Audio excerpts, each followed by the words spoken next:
So you know how we began the unit graphing all of our exponential functions and then reviewing our transformations unit by graphing all of the transformations with exponentials? We're going to have to do the same thing with log graphs. So you need to know what a basic log graph looks like. Now at the beginning, if you want to graph log 4 of x, you're going to remind yourself, well, if it's a base 4, then it's the inverse of y equals 4 to the x. That graph, which we did at the beginning of this unit, well, what did we know about that graph? It had an asymptote at y equals 0. And every exponential function always went through 0, 1, and 1, whatever the base is. Because if I plug in 1 for x, 4 to the 1 is 4. With those 2 points, the shape of an exponential graph, wow. Luckily I made that point big enough that I made it through. The shape of our exponential graph looks like that. So now,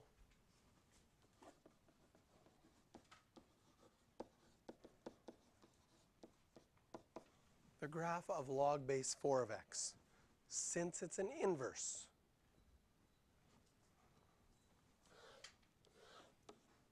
what happens on an inverse?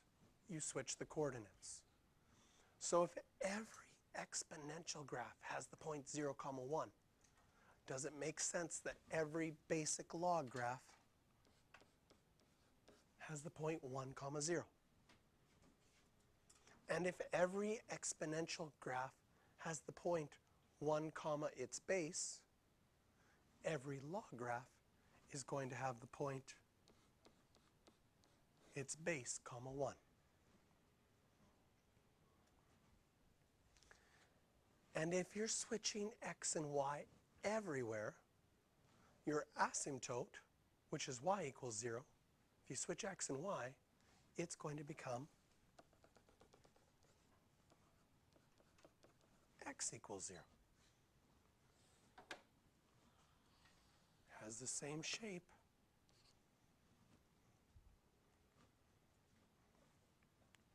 So at the very beginning, just right now, we're going to graph log graphs by thinking, oh, I know it's the inverse of an exponential, so I could switch my x and y's and get my graph. Okay? And now, you're just going to be able to graph them right away. So if I said, well, I'll finish this question, then we'll do a couple of extras. Okay? Identify the intercepts.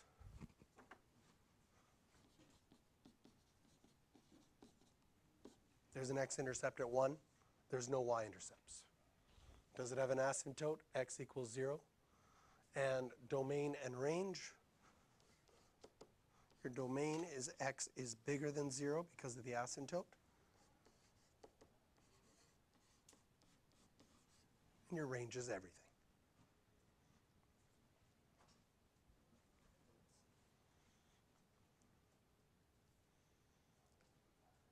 But what I was saying before is for this very first one, we did the inverse. But from this moment onwards, if I ask you to graph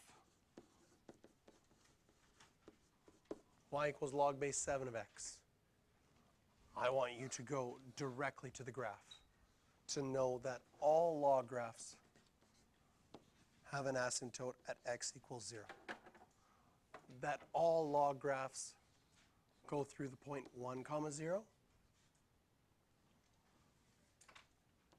and whatever the base is, 1.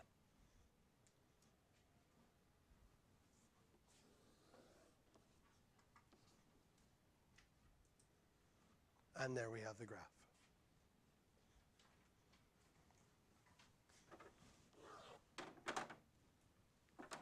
What would happen if I said,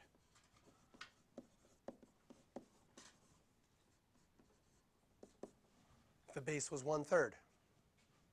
Well,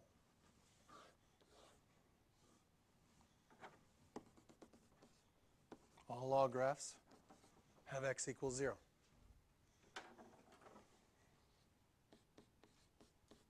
All log graphs go through the point 1 comma 0. And if the base is 1/3, then I would have 1/3 comma 1. Now, since that point is on the left, this time it approaches the asymptote here. Just like sometimes we had exponential graphs increasing and sometimes decreasing, same thing could happen with logs. Although 99% of the questions you will deal with will be with bases that are bigger than 1. So that graph on the right doesn't happen very often. Now we're going to add one more graph. I think you probably have some space at the bottom of page 378.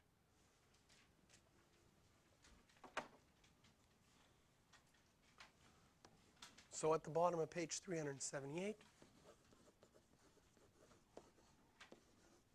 we're going to learn another special log graph.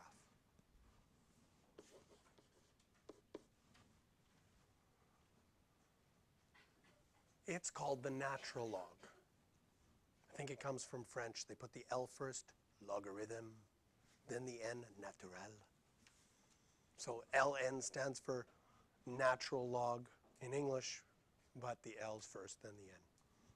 So this is the natural log. What is the natural log? Remember when I introduced you to the special number E? Does anybody remember the first 9 digits of E? Anybody remember the first digit? 2.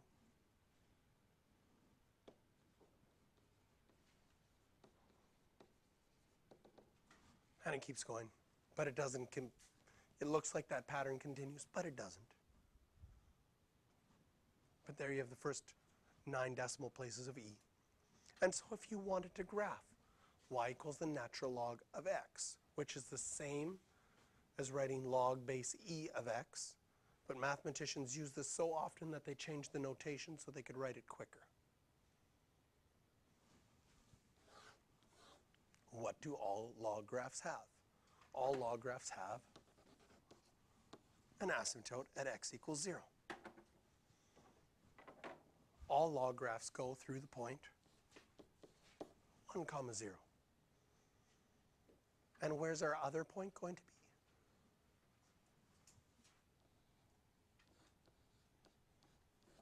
At E comma 1, which is roughly 2.7 comma 1. What's the shape of the graph? Same shape as all of our other log graphs. Just because it has a base of E doesn't make it harder. I could get you to graph log base pi of x if I wanted to.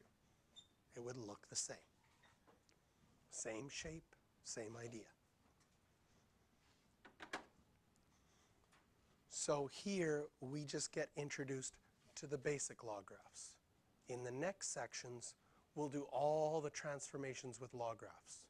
So you'll have to graph, right, y equals 3 log base 2 of 2x plus 8 minus 5. So just like our transformations. Vertical stretch, multiply y by 3. Horizontal compression, multiply x by half. What's the 8 going to do? Move it to the left or right? It's going to move it to the left. How many? 4. Yes, that's why I'm saying it would be 4. So you would have to first go, oh, I have to factor it. It's only going to move 4 to the left. And then the minus 5 is still move it 5 down. What are you going to do? You're going to take your original points, just like we did with the mapping and transformations. We have to recognize that the parent graph is a log base 2 of x. Sometimes I tell students to put a box around that 2 doesn't affect your transformations. That's part of the parent graph. And this, of course, has 1, 0 and 2, 1. And the asymptote at x equals 0 would do the arrows, but that's going to be for next class.